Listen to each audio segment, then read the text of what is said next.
I want to talk about a concept that I personally came up with years ago. And it's called the invisible wall. And what is the invisible wall? Basically, just think of it in the essence of the longer you put something off, or even the opposite, the more you indulge into something, the harder it is to get out of it or to break free from it.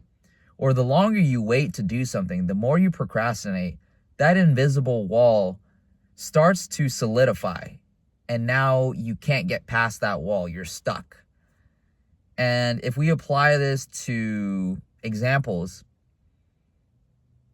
the longer you ruminate and rot in bed because, I don't know, you're feeling depressed or down. You feel like you have no purpose in life, or you're just like, I don't know, high OCD, ADHD, I don't know. You're playing video games at night. You choose to indulge rather than going to sleep. And you keep on playing that addictive League of Legends or Valorant or whatever, or you're jerking off to porn, and you keep scrolling or doom scrolling all the way to like 5 a.m. in the morning. Now, the more you indulge into these behaviors, you're reinforcing yourself with cheap dopamine, and it's harder to get out of it. Now, here's another thing. The longer you put off that project, the longer you put off going to the gym when you were supposed to go at 12 p.m. Now it's 6 p.m. because you were doom scrolling or you were procrastinating, right? And it gets harder every time because your brain keeps making these excuses for you to stay comfortable. Because when you experience, when you know you need to do something, but there's friction now, and your brain recognizes as pain or discomfort, and every time you don't overcome it, you're telling your brain to, run away from pain, to find ways to soothe the pain through these things that I just mentioned. And what I'm trying to say is how you beat that invisible wall is by shortening that time frame of what you intend to do and your action, right? So if I said I was going to go to the gym or I was going to go cook this meal at a certain time, I better do it right away. My parents used to dag me a lot about doing the dishes growing up. And I would always get annoyed because I would just put it off. And, excuse me. And looking back now, I understand why. Because the longer you put off the dishes, the more it builds up, right? You say it's just one dish. You leave it there, I'll do it later. And then you have your next meal or you eat a snack. You put a second dish. I don't really feel like doing it. I'll just do it all at once. And then all these dishes keep piling, whether it be your own or other people that keep piling onto the sink. It builds up. It builds up all this junk and trash that now you got to take out all at once. And now it's overwhelming. And now you want to get rid of that discomfort and overwhelmingness. And then you just short circuit. It's over. And now you get stuck in this loop of despair. Now it gets too much and you decide to clean a little bit out of it. Maybe you don't even get to the full thing. Maybe you do, but you just exerted so much willpower than when you could have just avoided the whole thing altogether if you had just cleaned the single dish in the first place. It's all about building that momentum or not allowing yourself to get in that position in the first place.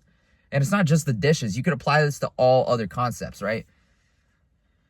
I don't know, being in a relationship when you know you're not supposed to and you keep putting it off, right? It's comfortable in the moment, and you don't want to remove yourself from that relationship because it's comfortable. And then the longer you put it off, you realize wait, this doesn't align with what I'm trying to do, and you start building resentment. And then there's people that go on to live and get married and experience these things. No wonder why people are so bitter, right? Or it's you put off your working on your body, you're gaining a little bit of weight, you're letting yourself go, or you've stayed the same person, you stayed skinny, you haven't changed. And that's not a bad thing. It's if you don't want to change, that's okay. But it's if you notice you not evolving or not changing hasn't resulted or amounted to anything that you could be proud of, and it builds regret and resentment, then what are you doing? Right? What are you doing? Me being a former skinny Asian kid, I know this is a little off topic with the invisible wall, but the invisible wall has held me back for years. It's kept me in a place of comfort, despair, and mediocrity. I didn't think I was attractive growing up. Being Asian, being skinny, being nerdy. All these things have some negative connotation to it. But my goal is to change that, right? You can be skinny, introverted, nerdy.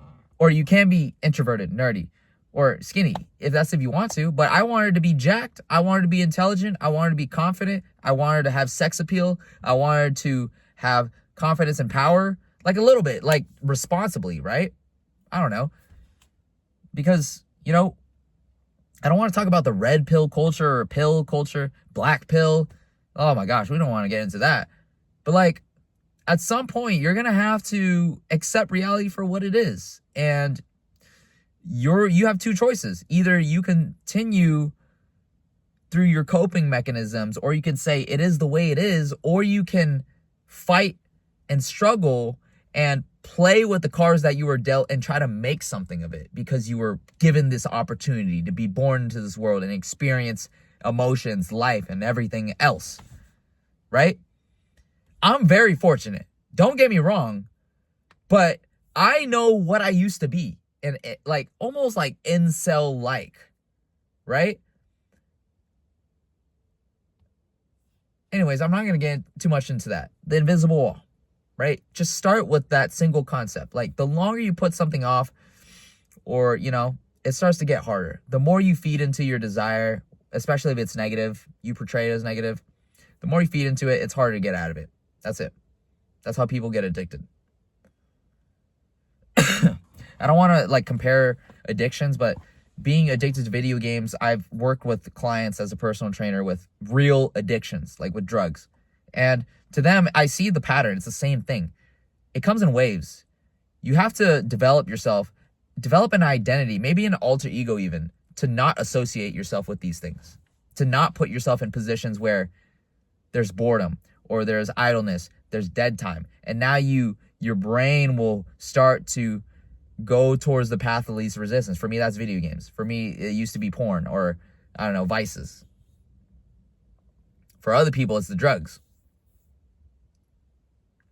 the weed, the sex, cheap sex.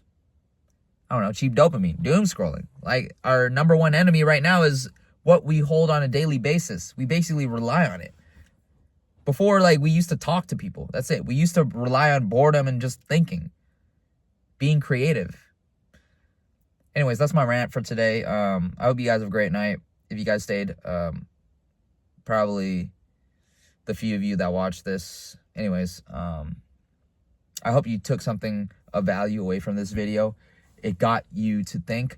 Hopefully this can be actionable. If I guess there's one thing to say is you want to break past the invisible wall. If I can convince you one more time, because if you don't pass the invisible wall, because eventually you'll be inside a cage. You'll be caged in. You'll be walled in. It's going to solidify because it's going to be harder. It's going to get harder and harder to break out of it every time. If you don't train yourself to confront pain and go, go despite feeling pain and discomfort, you're going to be off in a better place if you continue to practice that muscle of being uncomfortable. That's a skill. You guys have a great night.